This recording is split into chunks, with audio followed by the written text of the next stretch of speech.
প্রকৃতির তাণ্ডবে যেন অসহায় বিশ্বের অন্যতম ক্ষমতাধর রাষ্ট্র আমেরিকা। ভয়াবহ বন্যায় ডুবে বাড়ছে মৃতের সংখ্যা, তলিয়ে গেছে সাবওয়ে স্টেশন, বন্ধ হয়ে পড়েছে যান চলাচল, বিমানবন্দরেও দেখা দিয়েছে শিডিউল বিপর্যয়। এক কথায় নিউ ইয়র্কের জনজীবন পুরোপুরি বিপর্যস্ত।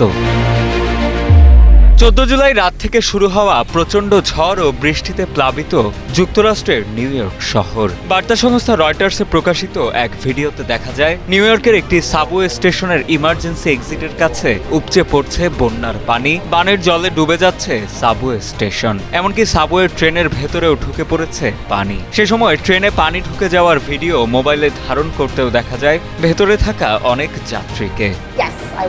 আমি বলবো প্রথমবার এখানে বন্যা হচ্ছে না। আমি 11 বছর ধরে এখানে কাজ করছি, তাই যখনই প্রচন্ড বৃষ্টিপাত হয় আমরা জানি যে এই স্টেশনটি কাজ করবে না। আমি আশা করি আমরা এটি ঠিক করতে পারবো, কারণ গত রাতে বাড়ি ফিরতেই আমার বেশ অসুবিধা হয়েছিল।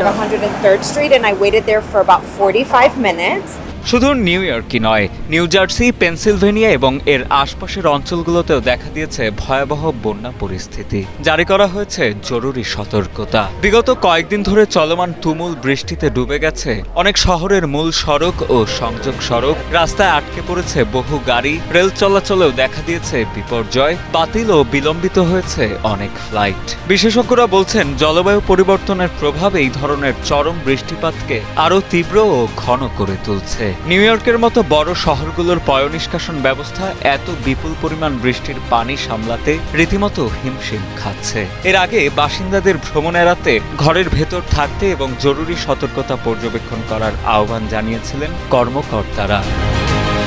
অন্যদিকে নিউ জার্সির গভর্নর ফিল মার্ফি জানান, প্লেনফিল্ড এলাকায় আকস্মিক বন্যায় একটি গাড়ি পানিতে ভেসে গেলে 2 জন আরোহী নিহত হন। তাদের মৃতদেহ পরবর্তীতে উদ্ধার করে ফায়ার সার্ভিস। কিছু এলাকায় মাত্র 2.5 ঘন্টার মধ্যে 6 ইঞ্চি পর্যন্ত বৃষ্টিপাত হয়, যা ওই এলাকাগুলোতে অভূতপূর্ব বন্যা পরিস্থিতি সৃষ্টি করে। জলবায়ু পরিবর্তনের প্রভাব প্রসঙ্গে গভর্নর মার্ফি বলেন, এই চরম আবহাওয়াগুলোই এখন নতুন বাস্তবতা।